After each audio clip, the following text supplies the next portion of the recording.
abu na biyu maganar kaso da ake baiwa kowace jiha daga gwamnatin tarayya, ko shakka babu abinda kowane gwamnan jiha da shi da mukarrabansa sai karbo daga gwamnatin tarayya kaso ne na talakawa da ya zama wajibi a yi musu aiki da su cikin abin da zai amfane su.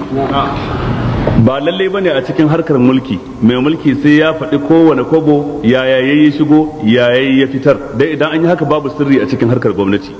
A'a, amma dai su jama'a su ga cewa kuɗi sun samu a ƙasa, ba wai a zubar da kuɗin ba, su ga aiki a ƙasa sun san kuɗi sun shigo kenan.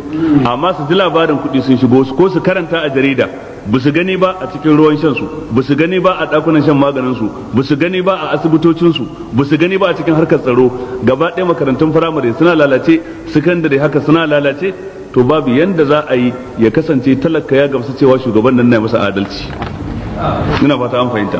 Saboda haka ko shakka babu amana ce ubangiji subhanahu wataala ya dora wa shugabanni kudaden da suke karba su kashe su kan abin da zai zama alheri wa jama'ar su, harkar tsaro, kiwon lafiya, ilimi da kowane bangare na rayuwa. Idan ko ba su yi haka ba za a tambaye su a gaban Allah ranar tashin kiyama.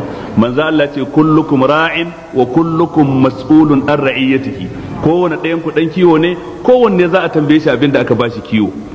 Sai ya ambaci guda hudu dan buga misali: al-imamu ra'in wa mas'ulun an ra'iyatihi, war rajulu fi baytihi ra'in wa mas'ulun an ra'iyatihi, wal mar'atu fi bayti zawjiha ra'iyatun wa mas'ulatun an ra'iyatiha, wal khadimu fi mali sayyidihi ra'in wa mas'ulun an ra'iyatihi. Wannan guda hudu dan buga misali ne, amma kalmar kullukum ta shafi kowa, amma waɗannan amanar su ta fi fitowa fili. Na farko daga cikin su shugaba a jiha kamar gwamnan jiha, shugaba a karamar hukuma kamar chairman na local government, shugaba a kasarsa, wannan shine farkon wanda za a tambaya.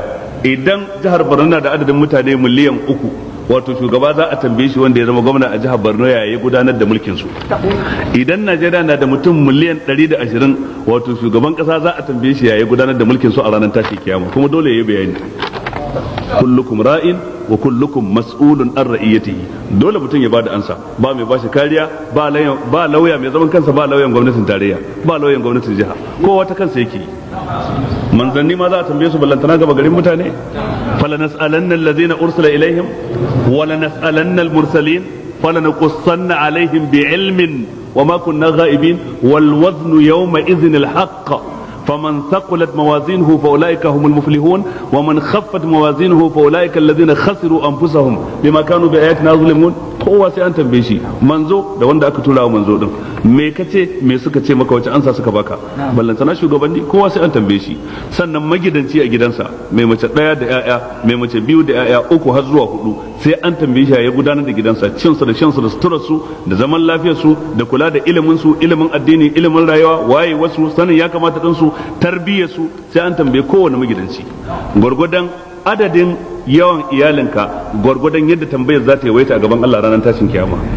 Tambayar da za a wa mai mace 2 ba daidai take da mai 1 ba, mai mace 3 ba daidai take da mai 2 ba, mai 'ya'ya 4, 5, 6 ba daidai ne da mai 1 ba, mai 'ya'ya 17 ko 20 ba daidai ne da mai 'ya'ya 5 ba.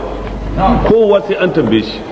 Sannan wal mar'atu fi baiti zawjiha, mace a gidan mijinta, ɗakin aurenta, zaman da take tsakaninta da miji, zama ne na amana, zama ne na girmamawa da mutuntawa tsakaninta da mijinta, tsakaninta da kishiyarta, ko zama ne na masifa da rikici da zuwa wajen bokaye da tsafi da sihiri da sai kin kore ta ko kin haukata ta, sai an tambaye ki. Ko sai kin sihirce mijin ya zama bi ta zai sai abin da kika ce, ya zama kamar irin zombi din nan, kamar raƙumi da akala, sai an tambaye ki ranar tashin kiyama. Ko zama ne kike na fi sabilillahi, biyayyar aure da jin tsoron Allah da amana da gaskiya da riƙon amana, sai an tambaye ki ranar tashin kiyama. Haka wal khadimu fi mali sayyidihi, yaro game da dukiyar ubangidansa, yaron gida game da dukiyar ubangidansa, yaron gida tun daga direba har mai wanke-wanke har mai gadi, har yaronka a kantinka, har yaronka a kasuwarka, har sakatarenka a kamfaninka, dukkan wani wanda yake karkashin wani, kowane irin nauyi ya dora maka sai an tambaye ka, ka hayince shi ko baka hayince shi ba, ka rike amana sa ko ka yi masa magudi. Kowa da kowa ya shiga ciki. Ala wa kullukum ra'in wa kullukum mas'ulun an ra'iyati.